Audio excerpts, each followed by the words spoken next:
प्रणाम वैष्णवजन, जय श्री कृष्णा।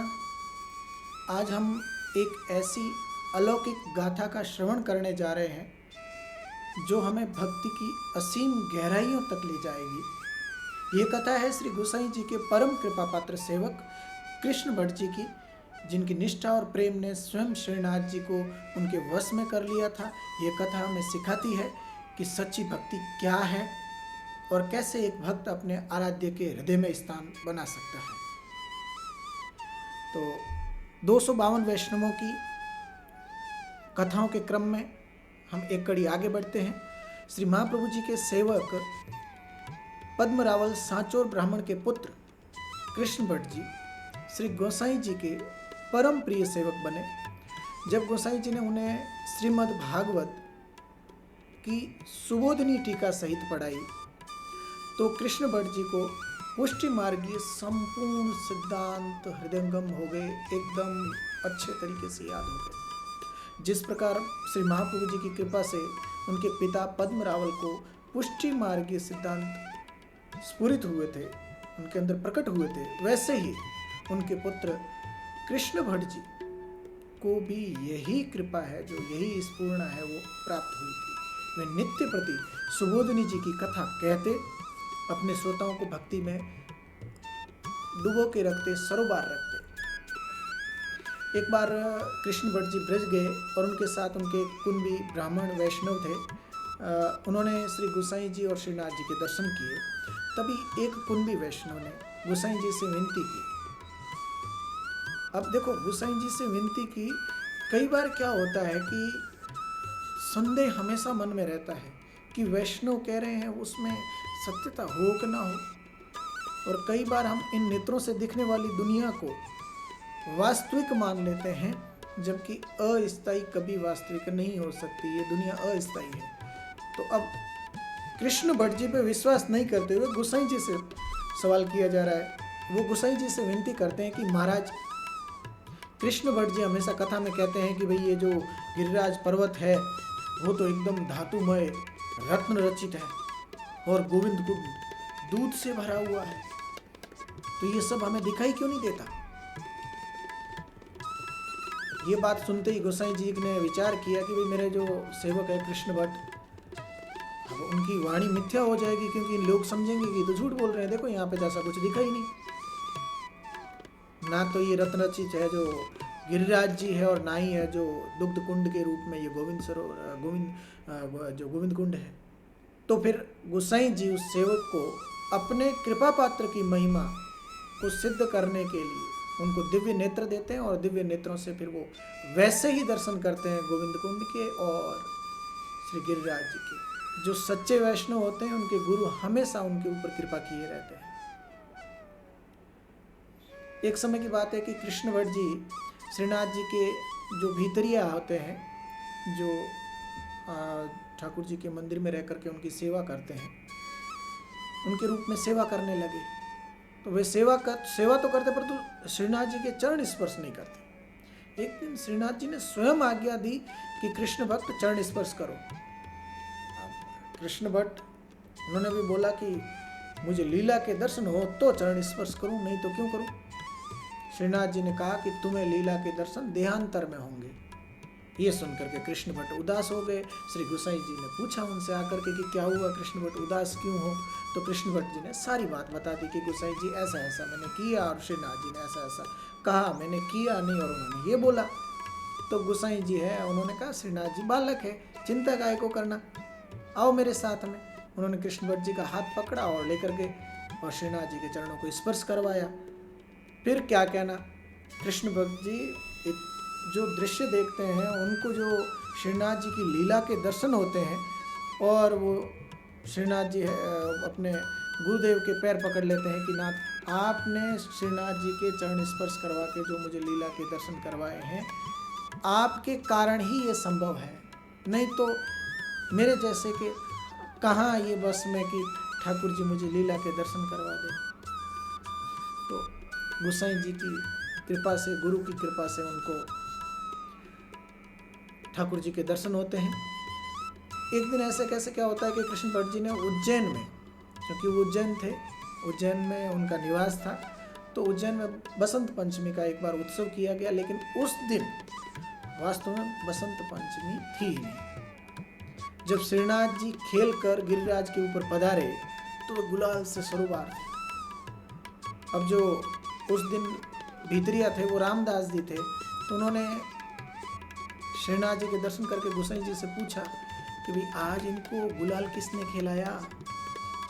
तो गोसाई जी ने मुस्कुराते हुए जवाब दिया कि भाई कृष्ण भट्ट ने बसंत पंचमी है समझकर इन्हें आज गुलाल खिला लिया, जबकि उस दिन बसंत पंचमी थी ही नहीं। तो रामदास जी ने विनती की कि महाराज कृष्ण भट्ट जी तो भूल गए, पर ठाकुर जी कैसे भूल गए कि आज बसंत पंचमी नहीं है। श्रीनाथ जी ने कहा, गोसाई जी ने कहा कि श्रीनाथ जी तो भक्तों के अधीन है, भगत के वश में है भगवान। भक्त जैसा मनोरथ करेंगे वे वैसा ही उसे स्वीकार करते हैं।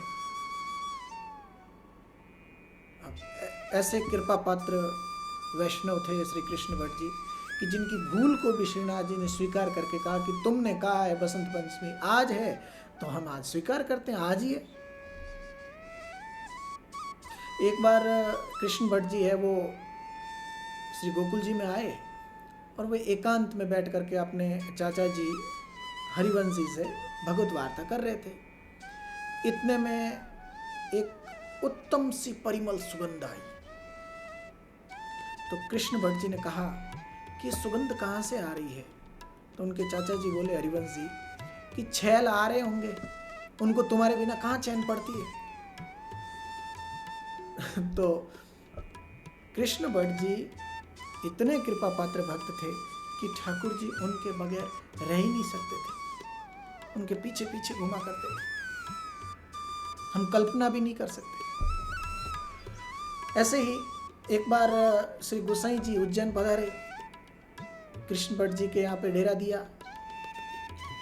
तो वहाँ के ब्राह्मणों ने आकर के गोसाई जी से शिकायत की कि भाई आपका जो सेवक है कृष्ण भट्ट, वो तो वेदों में बताए हुए कर्म तो करता ही नहीं है, केवल आठों पर सेवा में ही लगा रहता है ठाकुर जी की। गोसाई जी मुस्कुराते हुए जवाब देते हैं श्लोक में, वो बोलते हैं मत कर्म कुर्वन्ताम पुंसाम कर्मलोपो भवेद यदि तत्कर्म ते प्रकुर्वन्ति त्रिंशतकोटयो महर्षय। और उन्होंने कहा कि भोर भयो तब जानिए। ये सुनकर ब्राह्मण बोले कि भाई भोर भयो कैसा माना जाए, जब तुम्हारा दिन निकल आए तो तुम्हें समझ में आ जाएगा। तब गोसाई जी ने कहा कि जब रात्रि का समय होता है तो दिन के पदार्थ नहीं सूझते, अंधेरे में हमें सारा दिखाई नहीं देता, तब तुम्हारे अंतकरण में, जब भी तुम्हारे अंतकरण में उजाला होगा, ये माया रूपी रात मिट जाएगी, तो सब कुछ देख पाओगे जो कृष्ण भट्ट देख रहे हैं। उन्होंने कहा भगवद गीता में भी यही कहा गया है कि या निशा सर्वभूतानाम तस्याम जागृति संयमी यश्याम जागृति भूतानि सा निशा पश्यतो मुने। फिर होता क्या है कि ब्राह्मणों ने जैसे ही ऐसा सुना, उनका संदेह बिल्कुल मिट जाता है और वो कृष्ण भट्ट जी की सेवा को करबद्ध होकर के नमस्कार करते हैं। जिनके गुरु समर्थ होते हैं और जिनके शिष्य गुरु में पूर्ण विश्वास रखते हैं, वो लीलाएं ऐसे ही होती हैं। तो कृष्ण भट्ट जी उज्जैन में रहते थे। दक्षिण और गुजरात के वैष्णव लोग जो भी जाते थे ब्रज के लिए, गोकुल के लिए, तो वो सब उज्जैन से निकला करते थे और उनसे मिलकर के वो वैष्णव बहुत खुश होते थे। वैष्णव से मिलके तो खुश ही होगा ना। तो कृष्ण भट्ट जी उन वैष्णवों पर बहुत प्रीति रखते थे। जो वैष्णव उनके घर पर अपनी गठरी रखते थे, वे उनकी गठरी में क्या करते थे, चुपके से जो दूध घर का प्रसाद था वो उसमें बांध देते थे। और वे जानते थे कि वैष्णव जाएंगे, रास्ते में भूख लगेगी, फिर वो प्रसाद के लिए श्रम करेंगे, इधर उधर देखेंगे, कहाँ जाएंगे, क्या करेंगे, इससे अच्छा है कि मैं प्रसाद उनके साथ होगा। तो कितनी वात्सल्यता थी वैष्णवों के प्रति उनकी। याद रखें, वैष्णवों के प्रति आपकी प्रीत ही आपकी ठाकुर जी की सेवा को और उच्च कोटि की बनाती है। वैष्णव में प्रीत नहीं है। और हाँ, अब आप कहोगे कि भाई वैष्णवों में प्रीत, तो कृष्ण भट्ट जी भी खुद वैष्णव थे, लेकिन उच्च कोटि के वैष्णव, लेकिन वो क्या करते थे, गोकुल जा रहे हैं ये नहीं पूछते वो उच्च कोटि का है कि छोटा है, कि उनको पता था ठाकुर जी के जा रहा है तो वैष्णव है, उनकी सेवा। तो ऐसा नहीं कि खुद को वैष्णव माने और सेवा लें ना, खुद को साधारण जीव माने, ठाकुर जी की सेवा करने वाला, लेकिन वैष्णव दिखते ही उनकी सेवा करें, सेवा लें नहीं, सेवा करें। स्लित रूप गोस्वामी महाराज का भी एक आता है कि श्री कृष्ण नामादि न भवेद ग्राह्यम इंद्रिय शिवो उन्मुखे जिव्यादे स्वयमेव स्फुरतद। सेवा करोगे तो ठाकुर जी के नाम अपने आप आने शुरू हो जाएंगे। देख लो नारायण दास जी महाराज को, सेवा तो मेरे को नहीं लगता वो कहीं लेते होंगे, लेकिन जितनी सेवा करते हैं। एक बार क्या होता है कि गोसाई जी ने श्री गोकुल में एक काशिद को भेज करके कृष्ण भट्ट जी को कहा कि आप उज्जैन आइए, और कृष्ण भट्ट जी जब उज्जैन से चले, माफ कीजिएगा उज्जैन आइए नहीं, उज्जैन से गोकुल के लिए बुलाया उनको कि उज्जैन से आप गोकुल आइए। तो जब कृष्ण भट्ट जी है वो उज्जैन से चले और अपने सेव्य जो सेवा करते थे नियमित उज्जैन में, वो ठाकुर जी घर पे थे, परिवार को कहा कि भाई आप सार संभाल करना। वहाँ से चले तो रास्ते में स्वप्न आया और ठाकुर जी ने कहा कि मैं तो आपके बिना नहीं रह सकता। तो उन्होंने रोज पत्र लिखने शुरू कर दिए सुबह घर के लिए कि ठाकुर जी की सेवा ठीक से करना और ठाकुर जी जिससे प्रसन्न हो वो ही करना। तो वो पहुँचते हैं श्री गोकुल जी, और जाते ही गोसाई जी है जो उनसे कहते हैं कि भाई तुमने ठाकुर जी की आज्ञा क्यों नहीं मानी। तो कृष्ण भट्ट जी ने कहा कि गुरुदेव श्री ठाकुर जी तो आपके वश में हैं, और आपने ही हमें ठाकुर जी के दर्शन करवाए हैं, आपकी आज्ञा को लोप करके कैसे सेवा कर दी जाए। आपने बुलाया इसलिए आना पड़ा, ठाकुर जी की सेवा आपकी आज्ञा के बाद में है। जब ये गोसाई जी ने सुना तो एकदम से शांत हो लिए, उनको पता चल गया कि कृष्ण भट्ट क्या कह रहे हैं, इतना भरोसा था गुरु आज्ञा पर। एक बार क्या होता है, उज्जैन के सारे वैष्णव एकत्रित होते हैं और उन्होंने कृष्ण भट्ट जी से पूछा कि ठाकुर जी खुश कैसे हो। तो कृष्ण भट्ट जी ने उनसे कहा कि ठाकुर जी तो स्वामिनी जी की कृपा से ही खुश हो सकते हैं, इसलिए स्वामिनी स्तोत्र में ठाकुर जी की प्रसन्नता के लिए श्री गोसाई जी ने 12 प्रकार की प्रार्थना की है और 12 ही प्रकार के दास्य भाव का वर्णन किया है। तो जाओ और करो। गीत गोविंद में श्री ठाकुर जी ने कहा है कि अदर सुदारस मुपनय भामिनी जीवय मृतमिव दासम त्वयि विनीहित मनीषम विरहानल दग्ध वपुषम विलासम। और नंदास जी भी क्या कहते हैं, वो कहते हैं श्री वृषभानुसुता पद अंबुज जिनके सदा सहाय, ये रस मग्न रहत जे निस दिन तिन पर नंद दास बलि जाए। तो एक दिन नाग जी भाई, पिछली कथा अपन ने की है नाग जी भाई की, अगर आपने नहीं सुनी हो तो प्लीज सुन लेना, बहुत उच्च कोटि के वैष्णव।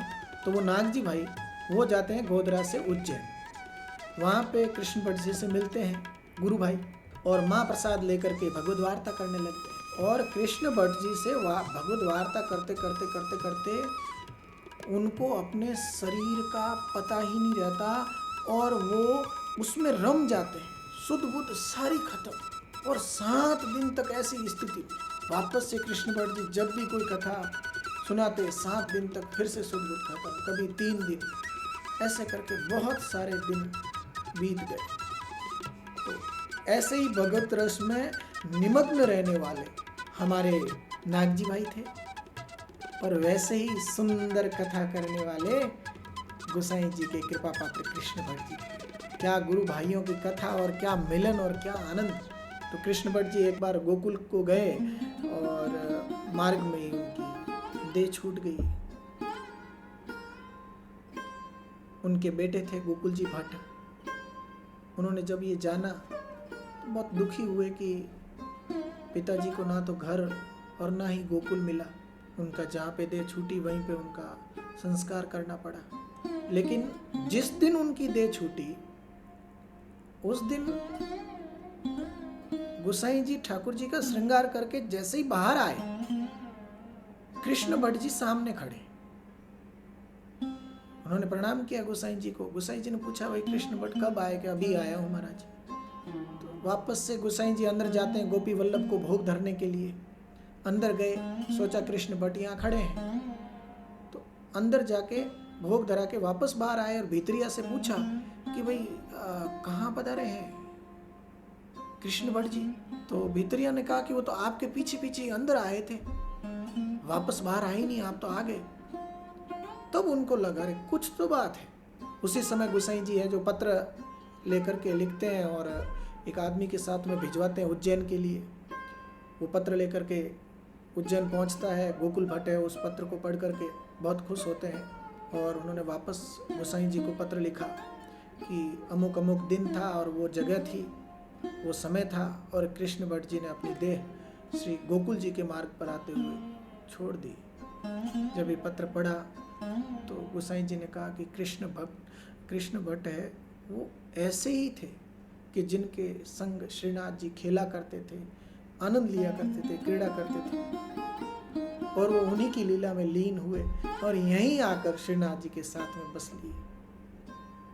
तो यह इसमें कोई आश्चर्य की बात नहीं है और तुम्हें चिंता करने की आवश्यकता नहीं है। भले उनकी देह रास्ते में छूट गई हो, लेकिन कृष्ण भट्ट यहाँ पहुँच गए हैं। यह थी कृष्ण भट्ट जी की अलौकिक गाथा जो हमें बताती है कि सच्ची भक्ति में कितनी शक्ति होती है। उनके जीवन का प्रत्येक प्रसंग हमें गोसाई जी की कृपा, श्रीनाथ जी के प्रति उनका अनन्य प्रेम और पुष्टि मार्ग के सिद्धांतों की गहराई को दर्शाता है। आशा है आपको ये कथा बहुत पसंद आई होगी, आपके हृदय में इसने वास किया होगा। ऐसे ही और प्रेरणादायक कथाओं के लिए हमारे चैनल को सब्सक्राइब करना ना भूलें और अपने परिवार और मित्रजनों में जरूर बांटें। जय श्री कृष्णा, राधे राधे।